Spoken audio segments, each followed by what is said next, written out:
Okay, so when you hear the word sales, what's the first thing that pops into your head?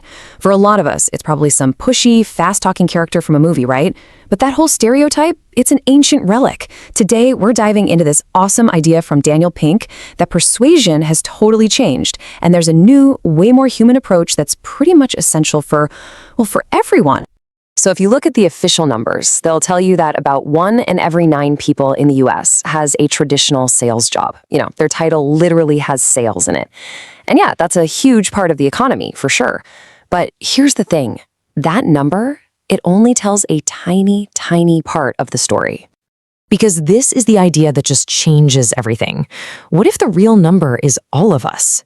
The truth is, we are all in sales now. Think about it. If you're a manager trying to pitch a new idea to your team, or a doctor trying to convince a patient to follow a treatment plan, heck, if you're a parent just trying to get a toddler to eat their broccoli, you are persuading. You are moving others. So yeah, the real number isn't 1 in 9, it's 9 in 9. It's all of us. So if we're all in the business of persuasion, why does that old sleazy salesman stereotype feel so wrong? Well, it's because that whole model is completely broken. It's obsolete. So many of us are entrepreneurs, freelancers, team leads. Our jobs require us to constantly persuade people. And those old, high-pressure, manipulative tactics, they just don't work anymore because there's been this fundamental shift in power. And the reason for that power shift? It really comes down to one thing: the internet. See, it used to be that the seller had all the information. They knew the real price, the competition, all the specs. They called it information asymmetry, and it basically gave them all the power. But now the buyer can walk in the door knowing just as much as the seller, sometimes even more. The entire game has been flipped on its head. And you can see the difference so clearly here. The old way was all about forcing a sale, being an adversary. The new way is about working together to find the best solution. Being a partner. It's all about transparency and just being human. This is exactly why that old school mantra, always be closing, is being replaced by a much more powerful new set of ABCs. So yeah, forget always be closing. It's time to throw that out the window. The new ABCs for anyone who needs to move others are attunement, buoyancy, and clarity. And this isn't just some clever technique. It's a whole new mindset. It's a modern framework for actually connecting with people. First up, we've got A for attunement. This is all about getting on the same wavelength as the person you're talking to. It's really about empathy, trying to see the world from their point of view. And here's something fascinating. Studies show the best persuaders aren't those super loud life-of-the-party extroverts. They're actually ambiverts, people who are a blend of introvert and extrovert, who instinctively know when to talk, and maybe more importantly, when to just shut up and listen. So how do you actually do this? Well, one super simple way to build that rapport is through a little subtle mimicry. It's a simple 3-step process. First, just watch. Pay attention to their posture, their gestures, their language. Then wait a second. Don't be an obvious copycat that's just creepy. And finally, wane. Just let it become a natural subconscious part of the conversation. It sends this quiet signal that you're in sync, that you're on the same team. All right, next up in our new ABCs is B for buoyancy. And let's be real for a second. Trying to persuade anyone means you're gonna face rejection. A lot of it. Buoyancy is basically your mental armor. It's that grit, that resilience that lets you hear no over and over and over again and still stay afloat. Now, this is one of my favorite parts because it feels so backward, but it totally works. You know how all the motivation gurus tell you to pump yourself up? I can do it. I'm the greatest. Well, research suggests there's actually a much better way. What if instead of making a statement, you asked a question? And here's the brilliant reason why. When you ask yourself, can I do it? Your brain doesn't just go, I don't know. It actually kicks into gear. It starts searching for answers, for strategies, for reasons why you can.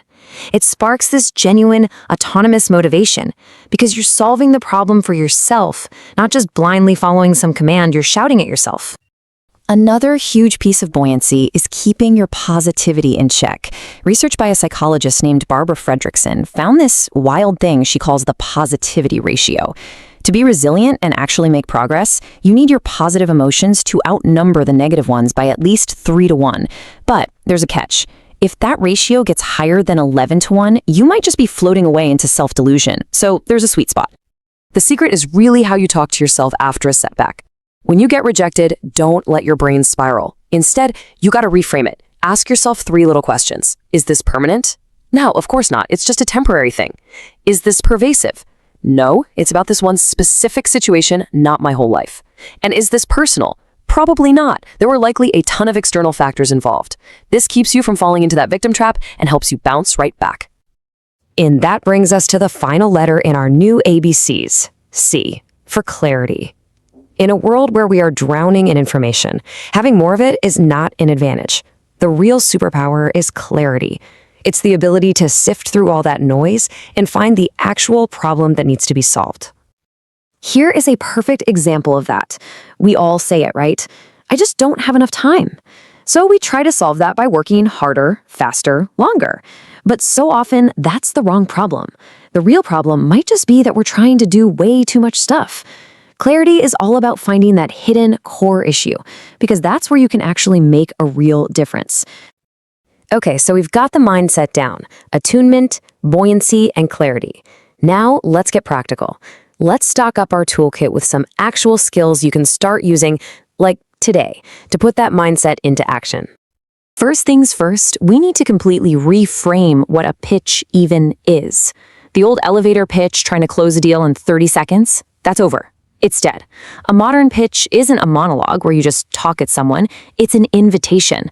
Your goal isn't to get a yes right then and there. Your goal is to get the other person so interested that they lean in and say, "Tell me more." And you know what one of the best ways to start a conversation is? Tell a story. This slide lays out the classic 6-sentence structure that is behind pretty much every single Pixar movie.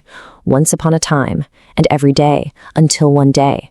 It's such a simple, elegant way to frame a problem and your solution. You can adapt this for pretty much anything. A new project, a business idea, you name it. But the Pixar pitch is just one tool in the box.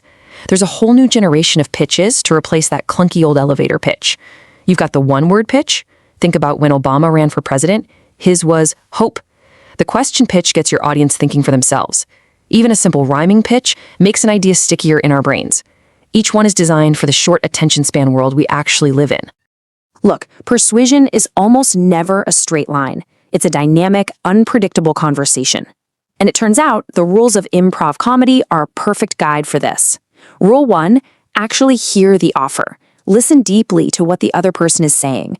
2, instead of saying no, but build on their idea. Say yes, and.